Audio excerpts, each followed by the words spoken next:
보존장, 잠재함수, 선적분의 기본 정리. 이번 에피소드에서는 이 공식을 증명할 겁니다.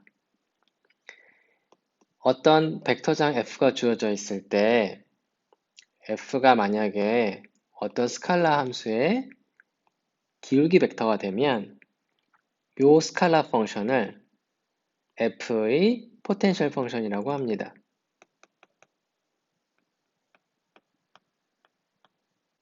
이걸 만족하는 파이가 항상 있는 건 아니지만 주어진 벡터장 f에 대해서 만약에 이 등식을 만족하는 스칼라 함수가 있으면은 이 파이를 벡터장 f의 잠재함수라고 부릅니다.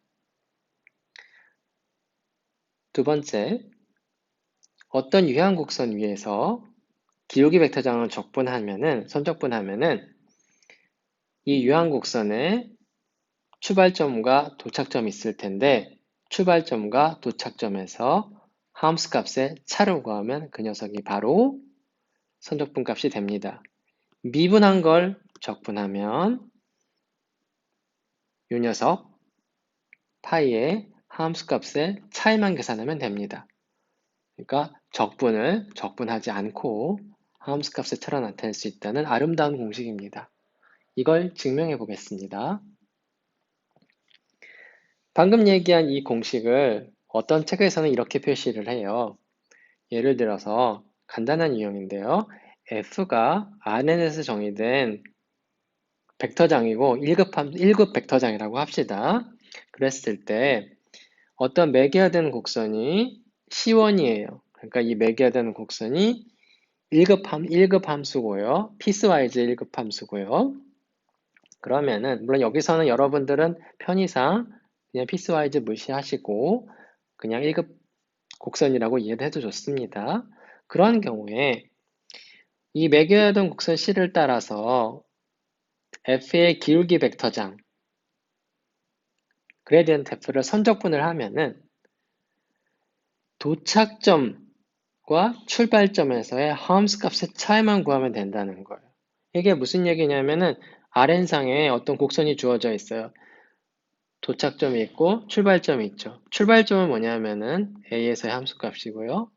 A에서의 점이고요. 다음 B에서의 점이에요. CB예요. 그 다음에 물론 T가 변할 때는 이제 CT는 여기가 되겠죠. 시각 T에서의 나비의 위치는 Rn상에서 날아다니는 나비의 위치는 CT가 될 겁니다. 얘가 이게 뭐냐면 각 점에서 이제 기울기 벡터장을 어소시에이트 할 수 있잖아요. 이 녀석들을 다 선적분을 하면은 이 유한곡선을 따라서 기울기 벡터장을 적분을 하면은 끝점에서의 함수값의 차이라는 거. 근데 시작점이 뭐예요? CA가 되고요. 도착점이 뭐예요? CB가 되는 겁니다. 그래서 매개화된 곡선을 따라서 기울기 벡터장을 적분할 때는 F 안에 이 점에다가 CB를 쏙 대입하고요. 점에다가 CA를 쏙 대입해서 F에 대한 함수값의 차이를 읽는 겁니다. 그러니까 이 출발점에 함수값이 있을 거고 F, 도착점에서 함수값 F가 있을 텐데 그거의 차를 계산하면은 바로 이 선적분값이 나온다는 거예요.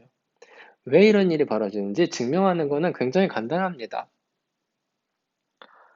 자, 기울기 벡터장의 적분은 도착점에서의 함수값에서 출발점에서의 함수값을 빼면 된다고요? 왜 그러냐고요? 어떤 벡터장을 매개화된 곡선을 따라서 선적분하는 건 뭐죠? CT에서의 이 벡터를 계산하고요. 그 다음에 속도 벡터를 내적하면 됐어요. 자, 나블라 F를 어디에서 읽어요? CT에서 읽고 요 기울기 벡터랑 속도 벡터를 내적을 해요. 근데 이게 뭐죠? 바깥에 거 미분하고 안에 거 미분한 거를 내적했네요. 네. T를 CT로 보내고 이 녀석을 다시 F를 씌워가지고 CT로 보내면은 합성함수가 나오죠? T를 먹으면은 CT를 토해내는 함수가 C고요. 그 다음에 점이 주어지면은 그 점에서의 함수값을 읽을 수 있어요. 이게 F였죠. 그냥 이 녀석이 뭐예요? 그러니까 F 서클 C예요. 합성함수. FCT는 실수값이 되는 거죠. 이건 스칼라 함수예요. 자, 이 합성함수를 t에 대해서 미분하면 어떻게 되죠? fct. 이 녀석을 t에 대해서 미분하면 뭐예요? 합성함수 미분 어떻게 하죠? 바깥에 거 미분하고 그레디언트 f를 어디에서 읽어요? ct에서 읽고 그 다음에 안에 거 미분하면은 c't죠. 두 개를 내적하는 거죠. 바로 이 녀석이 뭐예요? 체인룰이었죠. 연쇄법칙 합성함수의 미분법이었습니다. 자, 어떤 일변수 함수를 t에 대해서 미분했다가 다시 적분하는 거예요. 그러니까 미적분하기 기본 정리에 의해서 이 함수를 미분했다가 적분하는 거니까 이 일변수 함수를 이 합성 함수를 t는 b랑 t는 a에서 읽어가지고 차이를 계산하면 됩니다. t에다 b를 속 대입하면 뭐예요? cb에서의 함수값 f, t에다 a를 속 대입하면 ca에서의 함수값입니다. 그래서 이 녀석이 됐죠. 그러니까 기울기 벡터장을 어떤 유형곡선을 매겨야 될 유형곡선을 따라서 선적분하는 거는 도착점과 시작점, 출발점에서 함수값의 차이가 됩니다. 그래서 이 간단한 증명 속에는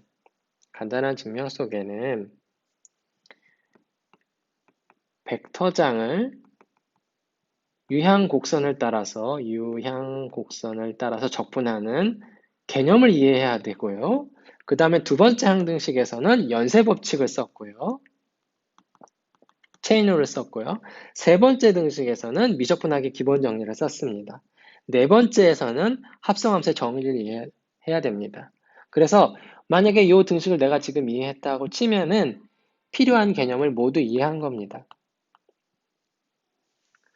그렇지만 설령 이 단계에서 이게 좀 와닿게 이해가 가지 않는 것이 있다면은 실제로 이거 계산을 어떻게 하는지 이그젬플을 보면은 도움이 될 것 같습니다. 그래서 뒤에 나온 예제들을 더 보고 혹시나 이해가 안 간 사람들은 이 정리 증명에 다시 돌아와서 이걸 꼭 이해하도록 하세요. 굉장히 중요한 겁니다. 이 정리를 이해하는 게 선적분에서의 가장 중요한 거고요. 이 정리를 선적분의 기본 정리라고 합니다. 근데 우리가 여기서 증명을 왜 증명이라고 하지 않고 증명 아이디어라고 했냐면은 피스와이즈를 없애고 그냥 시원일대를 했거든요. 피스와이즈가 뭔지 꼭 찾아보시고요. 피스와이즈를 때까지 증명하려면 증명을 어떻게 바꿔야 되는지 또 설명을 좀 더 어떻게 해야 되는지 여러분 스스로 생각해 보세요. 그 다음에 이걸 이용해서 실제로 선적분 계산하는 이그젬플을 살펴볼게요. 자, 어떤 유형곡선 위에서 기울기 벡터장을 선적분하는 거는 도착점과 출발점에서 함수값의 차이를 읽는 거라고 했어요. 자, 2,0부터 1,1까지 가는 요 4분원 홀을 생각하고요. 이 곡선 C에다가 향을 어떻게 주냐면 반시계 방향으로 입자가 움직인다고 생각해 봅시다. 이 곡선을 따라서. 그리고 우리가 할 적분은요. y dx 더하기 x dy를 곡선 C를 따라서 이 유한 곡선 C를 따라서 선적분하려고 해요. 이 고전적인 노테이션은 dx의 개수가 뭐였어요? 지금 y고 dy의 개수가 뭐예요? x죠. 이 벡터장을 선적분하는 거예요. 자, 그런데 다행히도 이 벡터장, 우리가 적분하고자 하는 벡터장은 기울기 벡터장이에요. 즉, 어떤 스칼라 함수에 나블라를 취했더니 그 기울기 벡터장을 구하면은 yx가 되는, 즉 f가 되는 그런 스칼라 함수 파이 xy를 찾을 수가 있습니다. 이걸 찾으려면 어떻게 해야 되죠? 뭘 풀어야 되죠?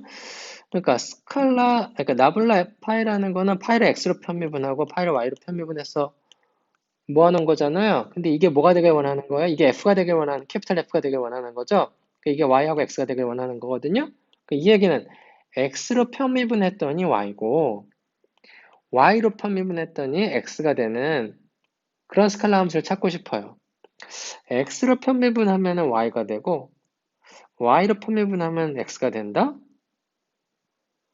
그런 파이 XY는 뭐가 있을까요? XY가 있어요.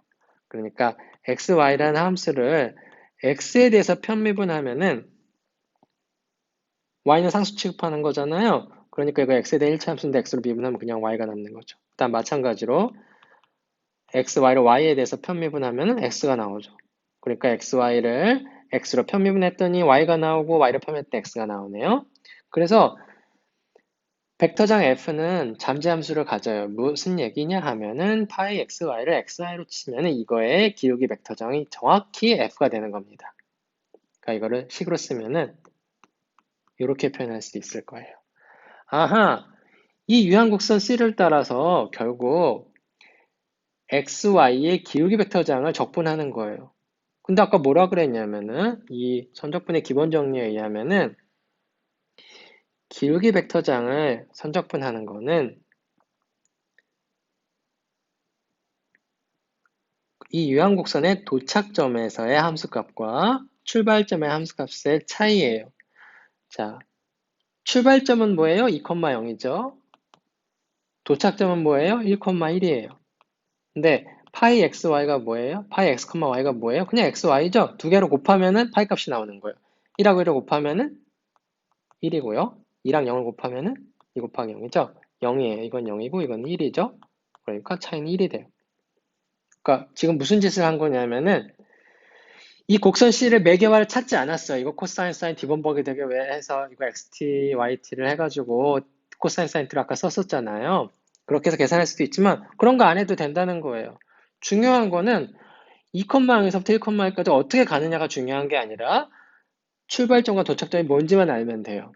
단 이런 트릭이 항상 성립하는 게 아니고 적분하고자 하는 벡터장 f가 잠재함수 포텐셜 펑션을 가질 때예요. 다행히도 우리가 적분하고자 하는 이 yx라는 이 벡터장은 xy를 포텐셜 펑션으로 가져요. 자, 그럼 이제 두 가지 질문이 들을 거예요. 하나는 선적분을 구할 때 벡터장이 주어져 있으면은 언제 잠재함수를 갖느냐는 거죠. 그러니까 f가 주어졌을 때 이걸 만족하는 파이가 있을까 없을까를 따지는 판별법이 궁금하고요. 있다 그러면은 어떻게 파이 xy를 찾는지 그 방법도 궁금할 겁니다. 두 가지입니다.